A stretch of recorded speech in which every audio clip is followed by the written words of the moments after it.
యేసు ప్రభు అన్నాడు మత్తయి సువార్త 10వ అధ్యాయం 16వ వచనంలో, ఇదిగో నేను తోడేళ్ల మధ్యకు మిమ్మును పంపించినట్లుగా పాముల వలె వివేకులను పావురముల వలె నిష్కపటులనై ఉండండి అన్నాడు. ఆమేన్. కనుక పాముల వలె మనం ఎలా ఉండాలంటే వివేకము కలిగి ఉండాలి. దేవుని సన్నిధిలోనే మనకు సురక్షితము ఉంది, కాపుదల ఉంటుంది, క్షేమం ఉంటుంది. ఎట్లా పడితే అట్లా పోతే, దేవుని సన్నిధిని విడిచిపెట్టిపోతే క్షేమం ఉండదు. కనుక మనం జాగ్రత్తగా ఉండి మన యొక్క కూడికలకి మనం యాక్టివేట్ కావాలి, కనెక్టివిటీ కావాలి. దేవుని యొక్క కార్యాలు మనం చూడగలుగుతాం. ఆమేన్. హల్లెలూయా. ద్వితీయోపదేశకాండం 33వ అధ్యాయము 12వ వచనం చదువుదాం. బెన్యామీనును గూర్చి ఇట్లనెను, బెన్యామీను యెహోవాకు ప్రియుడు, ఆయన యొద్ద అతడు సురక్షితముగా నివసించును. దినమెల్లా ఆయన అతనికి ఆశ్రయమగును, ఆయన భుజముల మధ్య అతడు నివసించును. ఆమేన్. బెన్యామీను గురించి ఇక్కడ మోషే భక్తుడు తెలియజేస్తా ఉన్నాడు.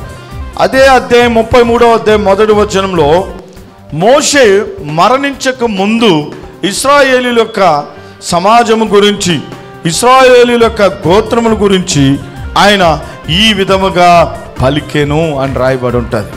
ఏమని పలికాడంటే ఒక్కొక్క గోత్రాన్ని పిలుస్తూ వాళ్ళని ఆశీర్వదిస్తూ దేవుడు చెప్పిన ఆ మాటల్ని వాళ్ళకి తెలియజేశాడు. అదే రీతిగా ఇక్కడ బెన్యామీన్ గురించి తెలియజేశాడు. బెన్యామీన్ యెహోవాకు ప్రియుడు.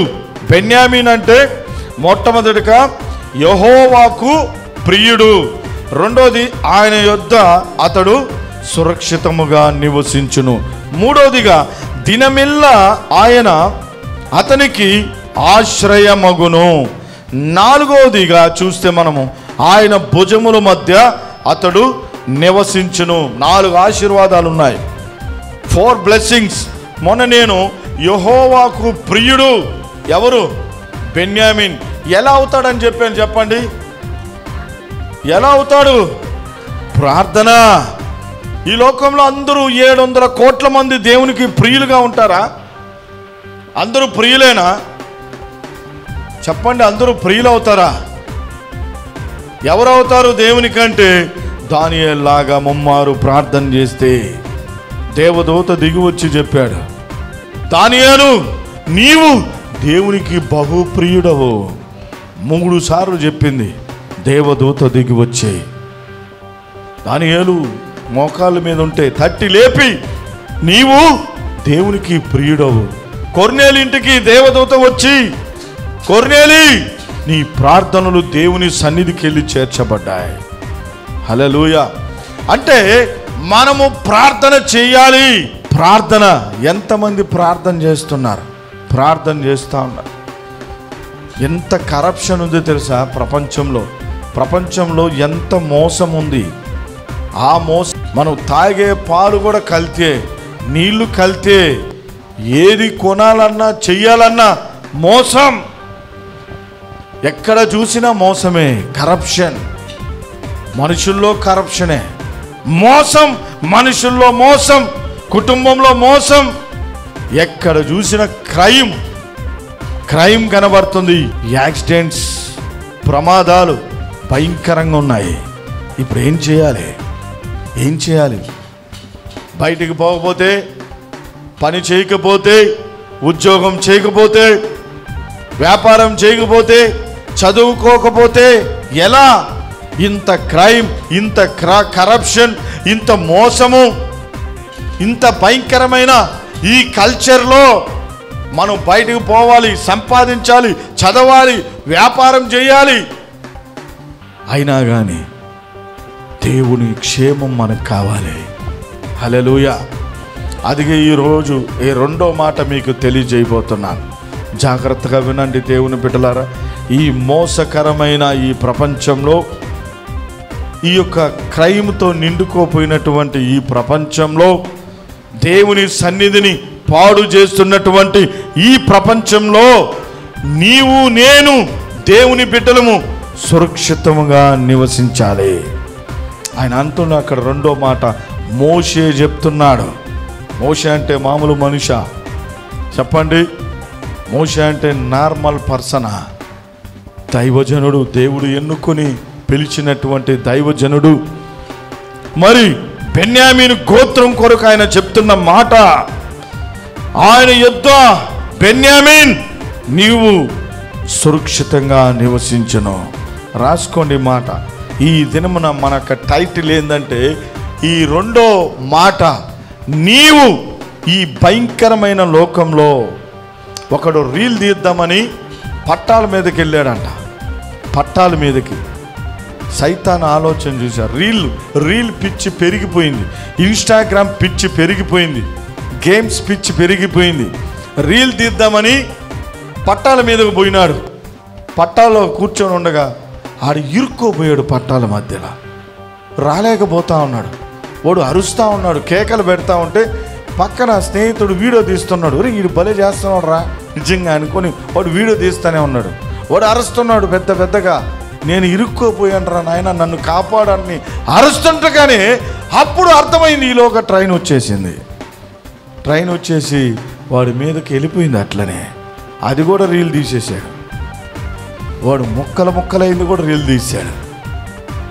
ఎంత ఘోరం జరుగుతుందో తెలుసా ప్రపంచంలో, దేశంలో. నీవు నేను మనం ఈ మోసం నుండి, ఈ కుట్ర నుండి, ఈ భయంకరమైన ఈ క్రైమ్ నుండి, ఈ యొక్క పాప బంధకాల నుండి మనం తప్పించబడి సురక్షితంగా మనం నివసించాలా? అవునా కాదా? నీ క్షేమం కావాలా లేదా? మనం అంటాం మన బిడ్డల్ని, కొంతమందిని అంటాం క్షేమంగా వెళ్ళి లాభంగా రండి అంటాం. మాట చెప్తాం, మాట సరిపోద్దా? జరుగుతుందా? నేను ఈ దినమున మీకు 2 విషయాలు చెప్పబోతా ఉన్నా, జాగ్రత్తగా గుర్తుపెట్టుకోండి. నీవు, నీ కుటుంబం, నీ బిడ్డలు వెళ్ళి సురక్షితంగా నీ ఇంటిలోకి రావాలన్నా, నీవు నీ కుటుంబంలో సురక్షితంగా జీవించాలన్నా ఈ మాటలు మనకు చాలా అవసరమైంది. ఆమేన్. తన ప్రజల్ని సురక్షితంగా నిర్భయంగా ఉండేలా ఆయన చెయ్యడంలో దేవుడికొక్కడికే సాధ్యం. అందుకోసం వారు ఆయన పట్ల ఏం చేయాలంట? విధేయులై ఉండాలి. ఆమేన్. దేవునికొక్కడికే సాధ్యం. నువ్వు ఫ్లైట్ ఎక్కినా, నువ్వు షిప్ ఎక్కినా, నువ్వు ట్రైన్ ఎక్కినా, నువ్వు బైక్లో పోతున్నా, కారులో పోతున్నా, బస్సులో పోతున్నా, ఏదేమైనా తన ప్రజలుగా మనల్ని సురక్షితంగా నిర్భయంగా ఉండేలాగా దేవునికి ఒక్కడికే సాధ్యమవుతుంది. ఇంకెవరికి కూడా సాధ్యం కాలేదు. నిజం నమ్మండి, మాటని తీసుకోండి. మనం సురక్షితంగా జీవించాలి, క్షేమంగా బ్రతకాలి. భయంకరమైన యాక్సిడెంట్లు, ప్రమాదాలు, కీడు, అపాయాలతో మరణించడం దేవుని చిత్తం కాదు, దేవుని ఉద్దేశం కాదు. హల్లెలూయా. కనుక దేవుని యొక్క సురక్షితంలో ఉండాలని బెన్యామీనుకు, ఆ గోత్రానికి మోషే ఆయన ప్రవచిస్తూ తెలియజేస్తున్నాడు. బెన్యామీన్, నీవు ఆయన యొద్ద సురక్షితంగా నివసించుదువు. ఆమేన్. మొట్టమొదటిగా నేను చూపిస్తాను. లేవి కాండం 25వ అధ్యాయము 18-19 వచనాలు చదువుకుందాం, అందరం తీద్దాం. లేవి కాండము 25వ అధ్యాయము 18-19 వచనాలు. కాబట్టి మీరు నా కట్టడలను, నా విధులను గైకొని వాటిని అనుసరించి నడుచుకొనవలెను.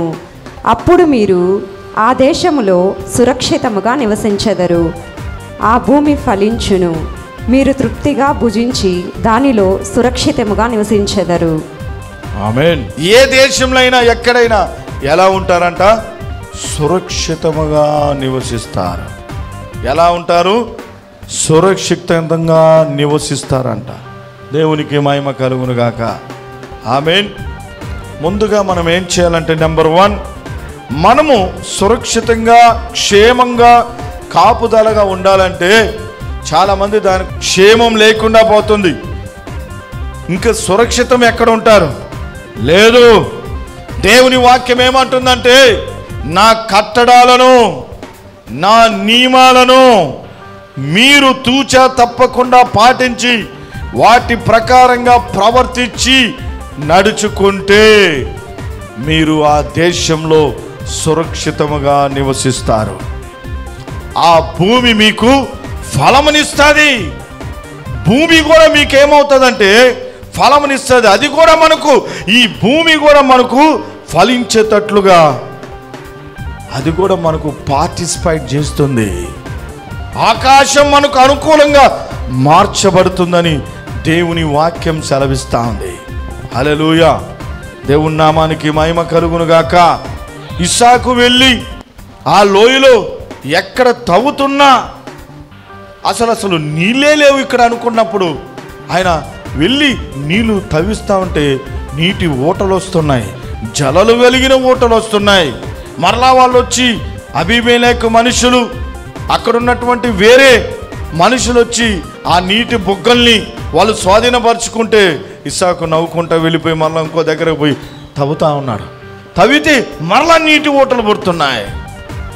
అప్పుడు అబీమెలెకు అన్నాడు, అయ్యా నువ్వు మాకన్నా బహు బలం కలిగిన వ్యక్తివి, బహు సంపద కలిగిన వ్యక్తివి, నీకు దండం పెడుతున్నామన్నాడు. హల్లెలూయా. ఎందుకని? ఇస్సాకు మీద దేవుని దృష్టి ఉంది. ఆయన దేవుని కట్టడాలు నియమాలు పాటిస్తూ ఉన్నాడు. ఏంది కట్టడాలంటే ఏంటి? నియమాలు. విశ్రాంతి దినాన్ని మనం ఆచరించాలి. ఇది ఆజ్ఞ, ఇది కట్టడ. కొంతమందికి ఇబ్బంది, ప్రార్థన చేయాలి. ప్రార్థన చేయకపోతే నేను యెహోవా దృష్టికి పాపం చేసిన వాడిని. ద ఫస్ట్ శామ్ 12:23 మొదటి సమూయేలు గ్రంథం 12:23లో రాయబడింది. నీవు ఆ దినమును దేవుని దృష్టికి దోషివైపోయినావు. ఇది కట్టడా, ఇది నియమం. ఇలాంటి కొన్ని కట్టడాలు, నియమాలు ఉన్నాయండి దేవునిలో. వాటిని మనం అనుసరించాలి, మనము పాటించాలి.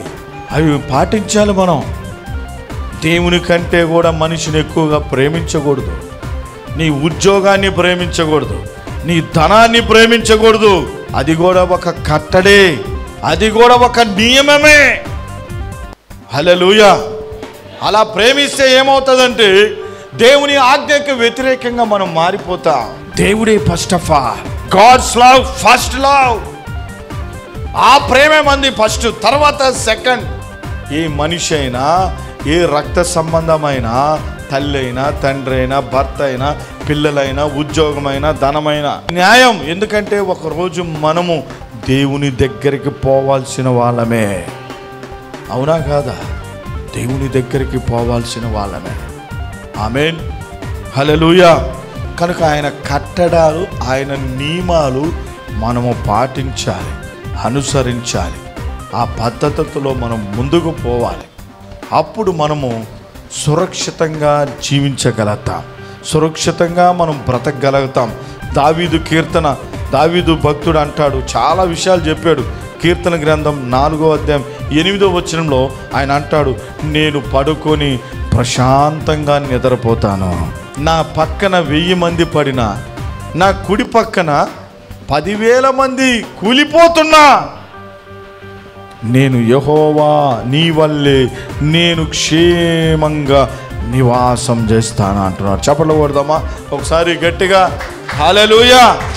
అరే ఎంతమంది కూలిపోని, భూకంపం, ఒక పక్క భూకంపాలు వస్తున్నాయి, ఒక పక్క సునామీలు వస్తున్నాయి, ఒక పక్క వరదలు వస్తున్నాయి, ఒక పక్క యుద్ధాలు జరుగుతూ ఉన్నాయి.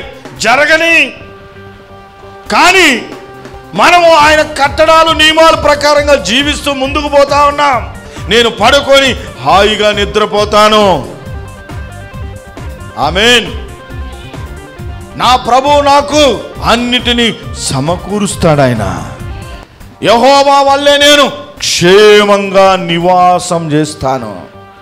క్షేమంగా నేను నివాసం, నేను, నా కుటుంబం, నా ఇల్లు ఉంటుంది. ఎందుకంటే ఆ ఇంటికి రక్షణ యెహోవాయే. ఆమేన్, హల్లెలూయా. చేస్తామా? చెయ్యాలి. ఆయన కట్టడాల ప్రకారం ఆ కట్టడాల్ని తప్పించేదాని కొరకు సాతానుడు మనుషుల్ని వాడుకుంటాడు. పండుని తినేటట్లుగా సాతానుడు ఏం చేశాడు? పామును వాడుకొని. కనుక మనం జాగ్రత్త పడాలి కట్టడాల విషయాల్లో. ఒక్కరోజు ఆదివారం చర్చికి పోతే ఏముందిలే, అట్లా పోతాం రా అని ఫ్రెండ్ పిలిచాడని యవనస్తులు వెళ్ళిపోతారేమో. వాడు అట్నుంచి అట్ట సినిమా తీసుకొని పోతాడు, అట్నుంచి అట్ట బీచ్ అంటాడు, అట్నుంచి అట్ట అంటాడు కదా. అదేదో ఏమైపోద్ది, ఇంకా కట్టడాలు నియమాలంతా మారిపోయి సైతాను కట్టడాలు వెళ్ళిపోతారు. ఇక నీకు కంచె కట్, కాపుదల కట్ అయిపోతుంది. ప్రమాదానికి, కీడికి, అపాయానికి సిద్ధపాటులో ఉంటావు అన్నమాట. ఇక కనుక గమనించాలి, దేవుని కట్టడాలు నియమాల్ని మనము అతిక్రమించకుండా పాటించేటట్టుగా మనము వెళ్ళినప్పుడు సురక్షితంగా మనము బ్రతుకుతాం. నీ చేతి పనిని దేవుడు దీవిస్తాడు. భూమి నీకు ఏం చేస్తుందంటే ఫలమునిస్తుంది. అక్కడున్న ఆకాశం నీకు అది అనుకూలపరిచి నీకు వర్షాన్ని పంపిస్తుంది. హల్లెలూయా. నీ సంపద నీకు ఆశీర్వాదకరంగా ఉంటుంది. నీ కష్టం నీకు దీవెనకరంగా మార్చబడుతుంది, తృప్తిగా మార్చబడుతుంది. ఆమేన్. రెండోదిగా మనం చదువుతాం సామెతల గ్రంథం 1వ అధ్యాయం 32 నుంచి 33 వచనాలు. జ్ఞానము లేనివాడు దేవుని విసర్జించి నాశనమగుదురు. బుద్ధిహీనులు క్షేమము కలిగినదని మయమరచి నిర్మూలమగుదురు. నా ఉపదేశమును అంగీకరించువాడు సురక్షితముగా నివసించును. చదవండి సిస్టర్, ఉందా ఇంకా? వాడు కీడు వచ్చునన్న భయము లేక నెమ్మదిగా నుండును. ఆమేన్. నా ఉపదేశము అంగీకరించువాడు ఎలా ఉంటాడంట? సురక్షితముగా నివసించును. వాడు కీడు వచ్చుచున్న భయము లేక నెమ్మదిగా ఉండును. హల్లెలూయా. నెమ్మదిగా ఉంటాడంట. ఎవరు? ఉపదేశమును అంగీకరించువాడు, విని అంగీకరించువాడు. అంగీకరించడం అంటే ఏంది? సమ్మతించడం, ఒప్పుకోవడం, ఆమోదించడం. ఇద్దరు సమ్మతించకుండా నడవగలరా అని ప్రసంగి గ్రంథంలో రాయబడి ఉంటుంది. సమ్మతి లేకుండా ఎవరైనా సావాసం చేయగలుగుతారా? చెప్పండి. సమ్మతి లేకుండా చేయలేరు. కనుక సమ్మతి అనేది కావాలి. ఆయన ఉపదేశం అంగీకరించాలి. ఇది కరెక్ట్, ఈ మాట దేవుడు నాతో మాట్లాడాడు, నేను అంగీకరిస్తున్నాను, నాతోనే ఈ దినమున మాట్లాడాడు, నేను సరి చేసుకుంటాను, నేను ఒప్పుకుంటాను, నేను ఆమోదిస్తాను, ఈ మాట ప్రకారంగా నేను బ్రతుకుతాను, నేను అంగీకరిస్తున్నానని నీవు తీసుకున్నప్పుడు నువ్వు ఎలా అయిపోతావంటే దేవుని కాపుదల్లోకి వస్తావు. హల్లెలూయా. నీలో ఉన్న భయం తొలగిపోతుంది, నీలో ఉన్న పిరికితనం తొలగిపోతుంది. నువ్వు సురక్షితంగా జీవించగలుగుతావు, నెమ్మదిగా బ్రతకగలుగుతావు. దావీదు భక్తుడు అంటాడు 23వ కీర్తన 4వ వచనంలో, గాఢాంధకారపు లోయలో నేను సంచరించినను ఏ అపాయము నాకు భయపడను. సంచరించాడా లేదా? సంచరించాడు.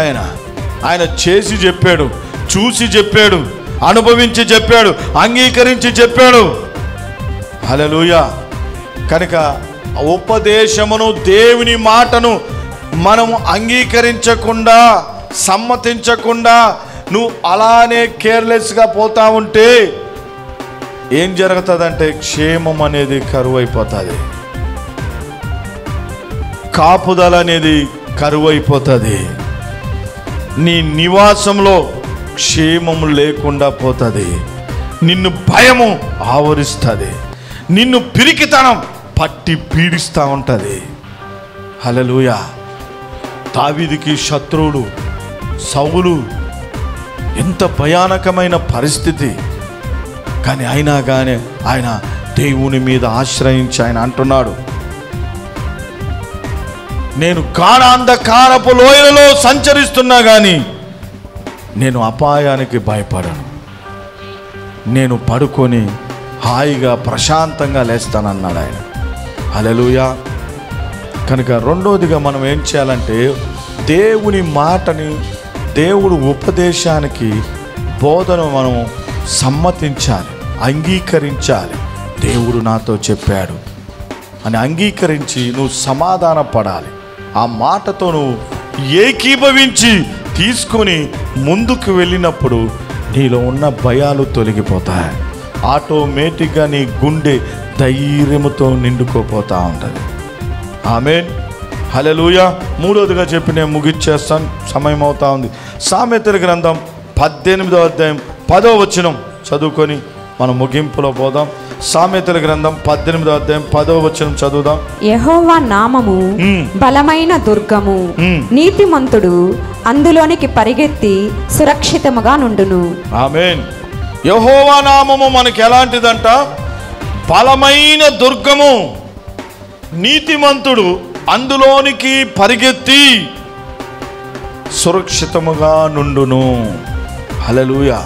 ఇక్కడ నామము అంటే, పేరు అంటే ఏం అర్థం చూపిస్తుందంటే వ్యక్తిని సూచిస్తుంది. ప్రపంచంలో పేరు లేని వ్యక్తులు లేరు. ఎవరైనా ఉన్నారా చెప్పండి? పేరు లేని వ్యక్తులు లేకుండా లేరు. ప్రతి ఒక్కరికి పేరు పెట్టబడింది. ఆదాము సకల ప్రాణులకి అన్నిటికీ పేరు పెట్టాడు. జీవం కలిగిన ప్రతి ప్రాణికి ఆదాము పేరు పెట్టాడు. ఆఖరాకి దేవుడు స్త్రీగా చేసినటువంటి పక్కటెముకగా ఆయన పక్కటెముకలో నుంచి తీసి ఆయన గాఢ నిద్ర నుంచి లేచిన తర్వాత ఆయన ముందుకి తీసుకొని వచ్చినప్పుడు ఆమెకు పేరు పెట్టింది ఎవరు చెప్తారా? ఆదికాండం 2వ అధ్యాయం 22 తరువాత దేవుడైన యెహోవా తాను ఆదాము నుండి తీసిన ప్రక్కటెముకను స్త్రీని గాని నిర్మించి ఆమెను ఆదాము వద్దకు తీసుకుని వచ్చెను. అప్పుడు ఆదాము ఇట్లా, నేను నా ఎముకలలో ఒక ఎముక, నా మాంసము ఇది నరులో నుండి తీయబడిన కనుక నారి అనబడును. ఆమేన్. అవ్వకు కూడా ఎవరు పెట్టింది పేరు? స్త్రీకి నారి. ఆదామే పెట్టాడు, దేవుడు పెట్టలా, ఆదామే పెట్టాడు. సకల ప్రాణులకి జీవము కలిగి ప్రాకే ప్రతి జంతువుకి, పశువులకి, పక్షులకి అన్నిటికీ ఆదామే పేరు పెట్టాడు. పేర్లున్నాయి. ఇప్పుడు దేవునికి పేరుంది. ఆయన నామంలో మనకు ఏమవుతుందంటే మనకు క్షేమం ఉంది. నీతిమంతులైన మనము, దేవుని బిడ్డలైన మనము పరిగెత్తుకొని పోయి, నీకు భయం కలిగిందా, నీకు దుఃఖము కలిగిందా, నీకు వేదన వచ్చిందా, వినలేని సంఘటన విన్నావా, నువ్వేం చేయాలి? దేవుని నామం అనే ఆ వ్యక్తి మనకున్నాడు. ఆయన ఎవరో చెప్పండి? మన ప్రభువైన యేసయ్య. అన్ని నామముల కంటే పై నామము కలిగిన వ్యక్తి.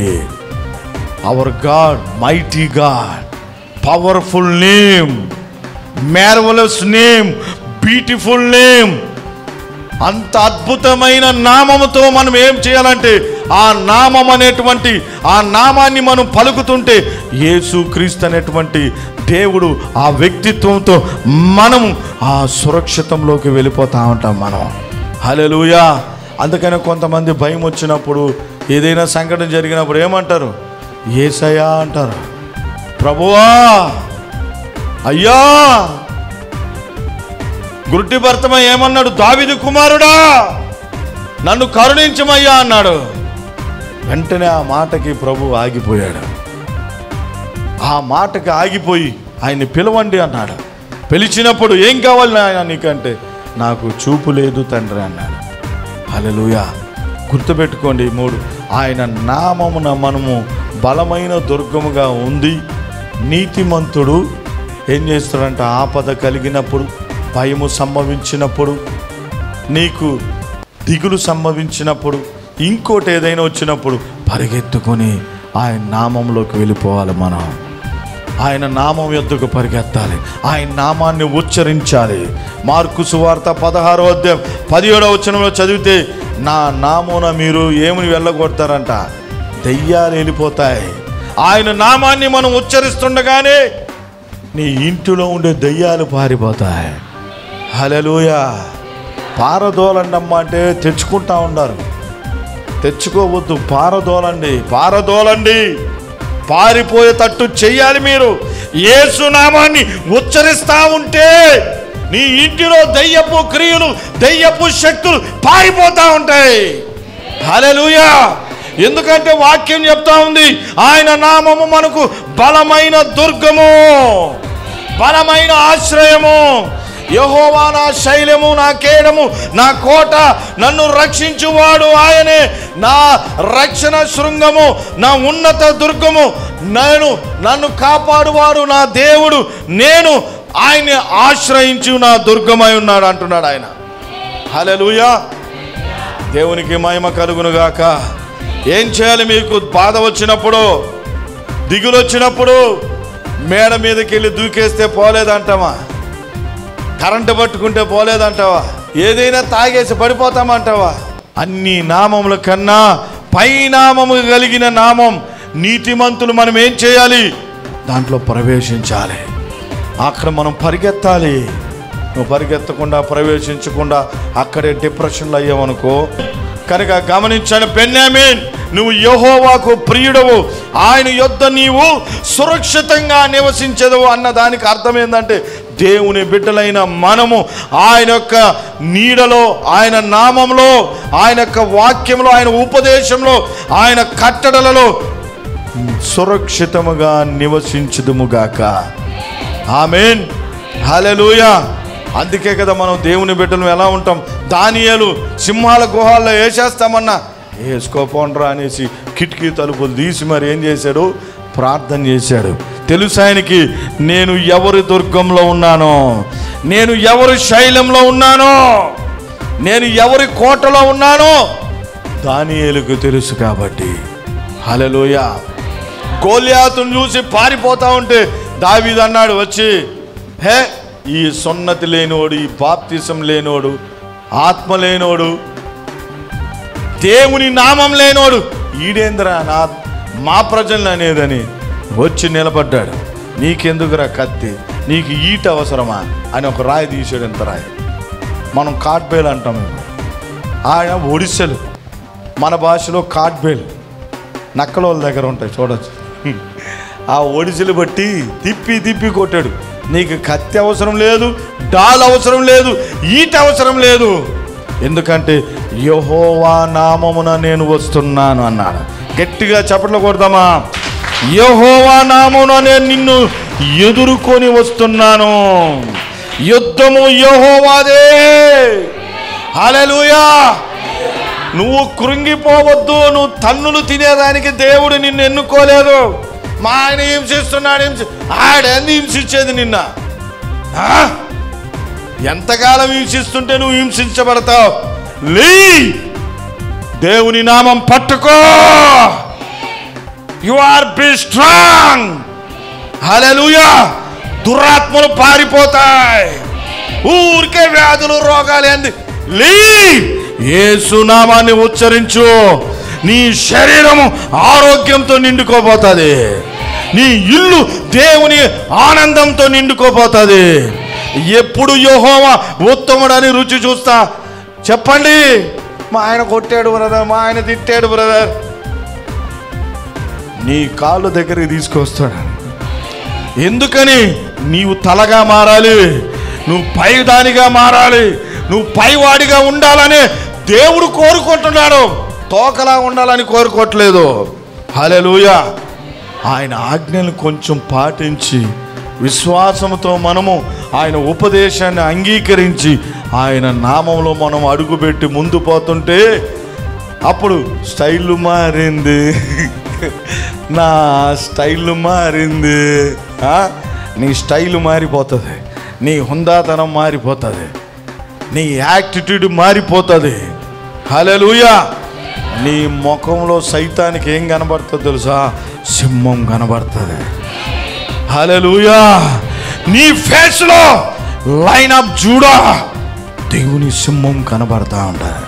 దేవునికి మహిమ కలుగును గాక. ఆమేన్. కనుక దేవుని బిడ్డలారా, భయపడొద్దు, దిగులు పడొద్దు, బెంబేలెత్తొద్దు, ఏడవద్దు. ఆమె ఏడుస్తా ఉంటే ఏడవమన్నాడా మగ్దలేలు మరియా అని? ఏడువు ఏడు అన్నాడు. అమ్మా ఏడవద్దు నా బిడ్డ అన్నాడు. ఏడవద్దు, మీరు అవిశ్వాసం ఉంచొద్దు, నమ్మిక ఉంచు. హల్లెలూయా. దేనిని గురించి కూడా మీరు చింతపడకుడి అని ఉందా, చింతపడండి అని ఉందా? చెప్పండి. దేనిని గూర్చి కూడా చింతపడద్దు అని వాక్యం అంటా ఉంటే ఎందుకు చింతపడతావు? కింద వచనంలో అంటాడు, ఫిలిప్పీలకు రాసిన పత్రిక 4వ అధ్యాయం 6 నుంచి 8 దాకా చదివితే, ప్రతి విషయంలోనూ ప్రార్థనతో కృతజ్ఞత పూర్వకంగా ఆయనకి మనవి చేయండి. సమస్త జ్ఞానమునికి మించిన ఆయన సమాధానం మీ హృదయాలకి, మీ తలంపులకు ఏమై ఉంటుందంట? కావలి, కాపుదల, క్షేమంగా ఉంటారు. హల్లెలూయా. ఇంతవరకు విన్న వాక్యాన్ని బట్టి మిమ్మల్ని స్తుతించుకుంటున్నాం, మహిమపరుచుకుంటున్నాం తండ్రి. అయ్యా, ఇప్పుడే యేసు క్రీస్తు యొక్క నామంలో నీ బిడ్డల్ని స్వస్థపరచండి. ఇప్పుడే అనారోగ్యము, వ్యాధి, అయ్యా ఆ వ్యాధి వెనుకున్న ప్రతి సాతాను క్రియ, ప్రతి బంధకము, ప్రతి బలహీనత నుండి బిడ్డలకి విడుదల కలగాలని ప్రార్థన చేస్తున్నాం. అయా కుటుంబాల్లో మారు మనసు లేని వాళ్ళు, త్రాగుబోతులుగా, తిరుగుబోతులుగా, అయా మూర్ఖులుగా ఉన్న బిడ్డల కొరకు మేము ప్రార్థన చేస్తున్నాం. విడుదల కలుగు చేయండి నాయన. ఆ బిడ్డలకి మారు మనసును కలుగు చేయండి, రక్షణ కలుగు చేయమని అడుగుతున్నా. ఆర్థికంగా వెనకబడి అప్పుల సమస్యలతో కొట్టుమిట్టాడుతున్న బిడ్డల్ని ఆ సమస్యల నుండి పైకి లేవనెత్తమని అడుగుతున్నా. దేవా, సహాయం చేయండి ప్రభువా. ఇప్పుడే నీ బిడ్డలు తాకమని అడుగుతున్నాను, ముట్టమని అడుగుతున్నాం. సాతాను బంధకాల నుంచి విడుదల కలుగు చేయమని అడుగుతున్నాం. ఆత్మీయమైన మేలులు, శారీరకమైన మేలులు, అయా ప్రతి ఒక్క దీవెన నీ బిడ్డలకు అనుగ్రహించి నీ కృపతో నింపి బలపరిచి, అయా స్వస్థత, విడుదల, ఆశీర్వాదం దయచేయమని అడుగుతున్నాను దేవా. మీకే మహిమ చెల్లించుకుంటూ బిడ్డలు వెళ్తుండగా నీ సన్నిధి తోడుంచండి. మనసు లేకుండా ఉన్న భర్తలు, భార్యలు, పిల్లల కొరకు మేము ప్రార్థన చేస్తున్నాం. అద్భుతాలు జరగాలి అయా, వాళ్ళకి విడుదల కలగాలి, రక్షణ కలగాలి. సాతాను సంఖ్యలు, ఆ బంధకాల నుండి విడుదల దయచేయమని అడుగుతున్నాం దేవా. బిడ్డల జీవితాలను ఆశీర్వదించండి. వాళ్ళ వ్యాపారాలు, ఉద్యోగాలు, పనులు, స్టడీస్, ప్రయత్నాలు అన్ని యేసు నామమున దీవించి ఆశీర్వదించబడాలని ప్రార్థన చేస్తున్నాం. అయ్యా, మీకే మహిమ చెల్లించుకుంటూ మా ప్రార్థన విని ఇప్పుడే మీ గొప్ప కార్యాలు, అద్భుతమైన కార్యాలు, ఆరోగ్యకరంగా, ఆత్మీయకంగా, మానసికంగా, ఆర్థిక పరంగా అన్ని విధాలుగా మీరు చేస్తున్నందుకు వందనాలు ప్రభా. మీకే మహిమ చెల్లించుకుంటూ మా తండ్రి యేసు క్రీస్తు నామం పేరట ప్రార్థన చేసి అడిగి వేడుకొంచున్నాం తండ్రి. ఆమేన్, ఆమేన్, ఆమేన్.